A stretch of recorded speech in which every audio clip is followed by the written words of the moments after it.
Any questions? You mentioned senators that are here, Mr. President. Do you personally approve of the deal that's happening right now on Capitol Hill to end the government Well, it shutdown? depends what deal we're talking about, but if it's a deal I heard about, that's certainly, they want to change the deal a little bit, but I would say so. I think based on everything I'm hearing, they haven't changed anything, and we have support from enough Democrats, and we're going to be opening up our country. It's too bad it was closed, but we'll be opening up our country very quickly. Mr. President, that deal does reverse the mass firings your administration put through during the shutdown. Did you sign off on that, and will you abide by that if this passes? Well, I will be. I'll abide by the deal. The deal is very good. We're not going to be giving $1.5 trillion to people that came in from jails and from, the gangs and drug dealers and all of these others that they wanted to be given health care, which would have hurt our health care system.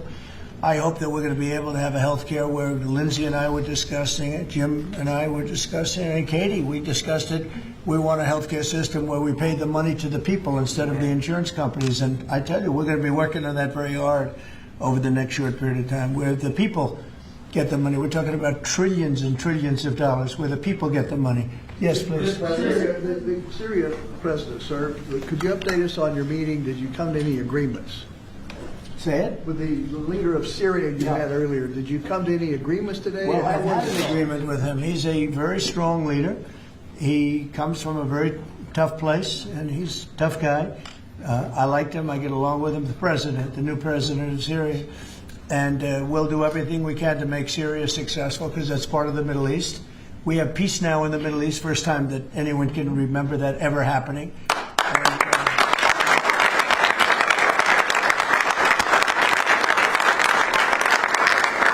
as you know, Syria is a very big part of the Middle East, very important part. If you look back at Syria, for years they had the doctors, the lawyers, they had so many of the great intellects. It's an amazing place with great people.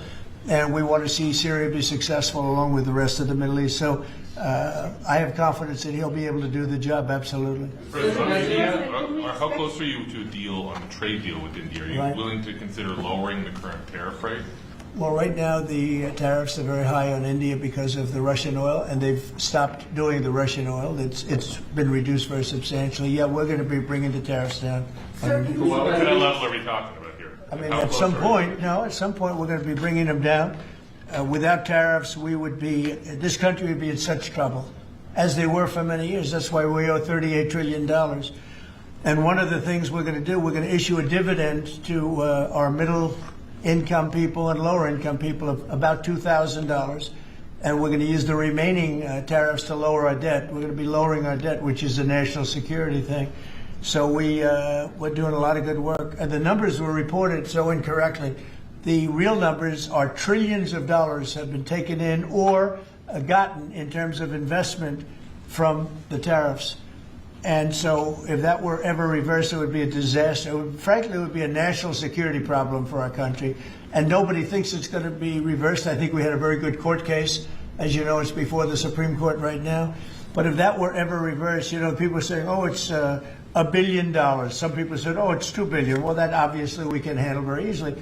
But this is trillions of dollars we're talking about in terms of the tariff income and all the investment income that's come into our country. We have more than, I would say right now, more than $18 trillion. The biggest number ever is a tiny fraction of that for any country. China, the United States, the biggest number ever. If you look at the past administration, Biden, he did less than $1 trillion in 4 years. We're over 18 trillion. By the time my first year ends, we're going to have over $20 trillion of investment coming into the United States. It's unheard of. We have AI factories. We're leading China by a lot. We have cars and car plants coming in by more than we've ever had built before. All of that would go away if we lose the tariff case. So all of it would go away. So they're not giving the right numbers. It would be an economic disaster. It would be a national security disaster if we lost the case in the Supreme Court. Can we expect tariff rebate? This is an idea that you've been talking about for months. This is going to directly and positively impact millions of Americans. Why was this important for you to do, and when can Americans expect that rebate? So I've been talking about it for a long time, the dividend to people that have suffered under the Biden administration. So Biden had the highest inflation in history. and we now are at a very low point. We're going to be hitting 1.5% pretty soon. So we're at a low point, and he was a high point. We did that. Food prices are way down. It's all coming down. And the biggest decrease, of course, is energy. And, you know, as goes energy, goes everything else. Because when energy comes down, the oil, the electric, I think you're going to see $2 gasoline or something very close to that. In fact, we're already in the twos. But I think you're going to be seeing very soon $2 gasoline. That's like the equivalent of a massive tax cut. But in addition to that, the great big beautiful bill gives you a very, very big tax cut. And then you have no tax on tips, no tax on Social Security, and no tax on overtime for the middle income and for even, frankly, anybody. But you have no tax, and the no tax on tips has turned out to be a tremendous thing. But when you think no tax on tips, no tax on overtime, and no tax on Social Security for our seniors, it's the great big beautiful bill, which has been mischaracterized, but now people they don't want to talk about it because it's so good, the enemy, because it's so good for everybody. It's the greatest piece of legislation ever passed in the history of our country in terms of size. And hence they call it the big beautiful bill, or the one big beautiful, I call it the great big beautiful bill. It's an amazing bill for the middle class. It's an amazing bill for jobs. We've never passed anything like it. And in my first administration, so we had the greatest economy. Everything was good, but we're really outdoing it this time because we have investments coming in largely because of tariffs. And I think because of November 5th, the election result. But we have investments coming in like we've never had before. The deal that in the shutdown, Mr. President, includes a vote. Behind you, Caitlin, behind you. Thank you. Thank you, Caitlin. On Syria, can we expect an announcement on a pact between Syria and Israel, or an announcement on them joining the anti-ISIS Yeah, you coalition? can expect some announcements on Syria. We want to see Syria become a country that's very successful, and I think this leader can do it. I really do. I think this leader can do it. And people said he's had a rough past. We've all had rough pasts. But he has had a rough past, and I think, frankly, if you didn't have a rough past, you wouldn't have a chance. He gets along very well with Turkey, with President Erdogan, who's a great leader.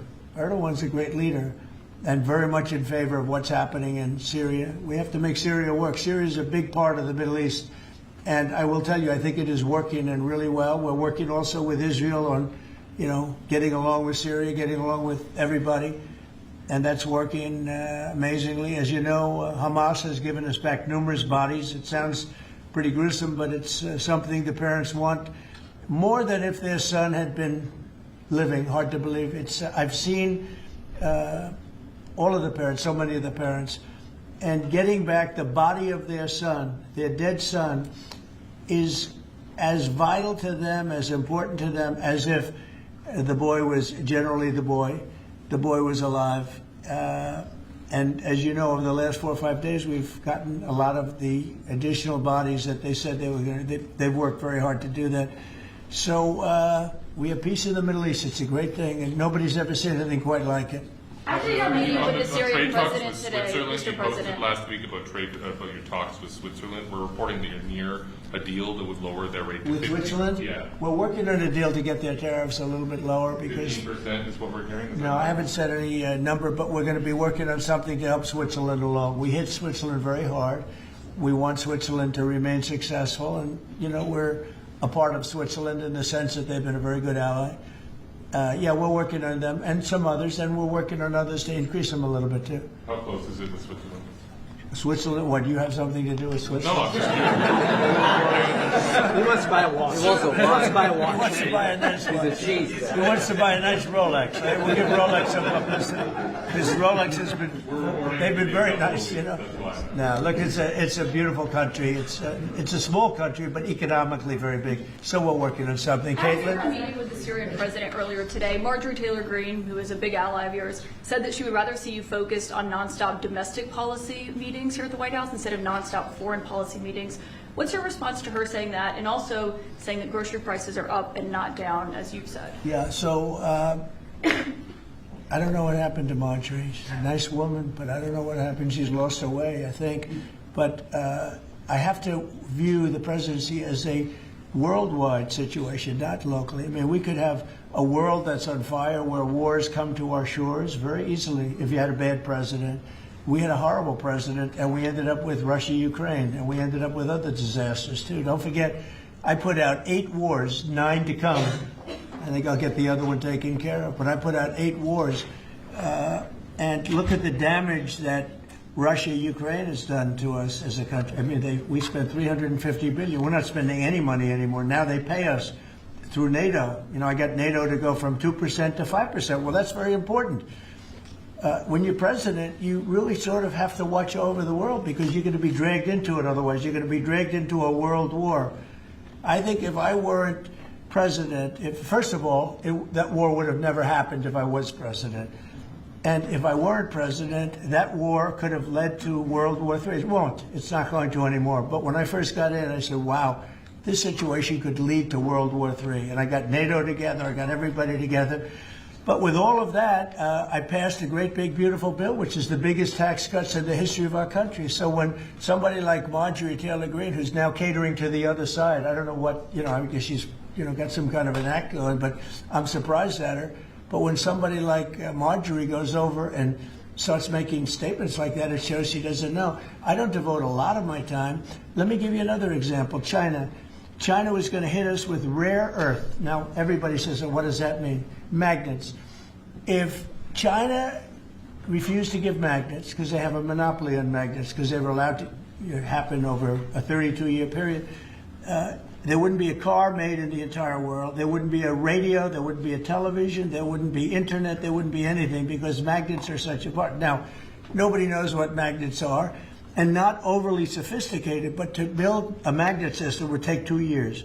So if I weren't able to say to China, look, if you're going to do that to us, we're going to charge you 158% tariff. It was 100% on top of 58%.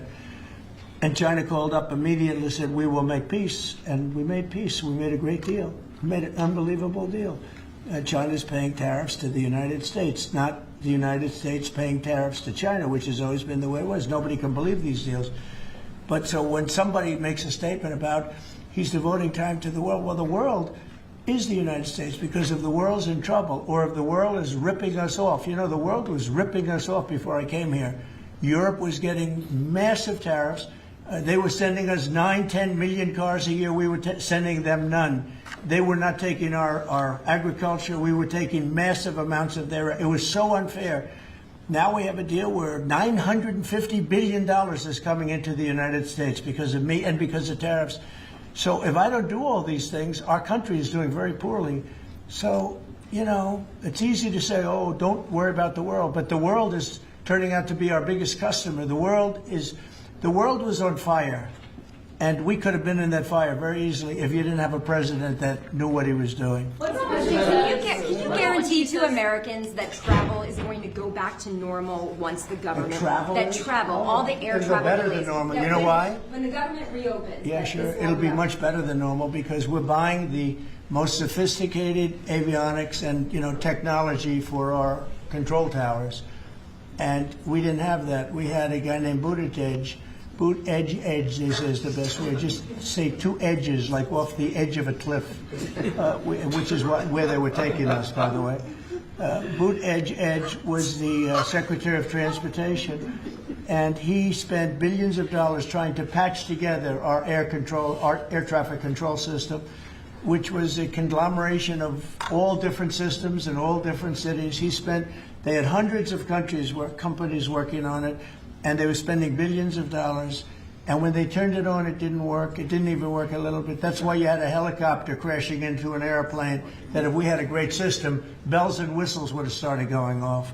So we are now in the process. We're in final bids of getting the finest system anywhere in the world. I've analyzed it. Sean Duffy has been working really hard on it, doing a fantastic job, by the way. And over the next 2 or 3 weeks, we'll be handing out the finest air traffic control system anywhere in the world. All the towers will be equipped. They were going copper wire into glass wire into other types of wire. And if you knew anything, copper wire doesn't work with glass. Glass doesn't work with other substances. And they spent billions of dollars, and when they turned it on, nothing happened. Okay? We're getting the most sophisticated, all brand new. all brand new. Every control tower will have the same exact system. It'll be the most sophisticated system by far in the world. And what we've done is we've looked around other countries and we've taken the absolute best systems in every different form, because there are different. You have lots of different companies like IBM and Raytheon and a lot of great companies. They're all bidding, and we're going to pick the best one, and it'll get built relatively quickly, and we are going to have the greatest air traffic control system anywhere in the world. Thank you very much, everyone.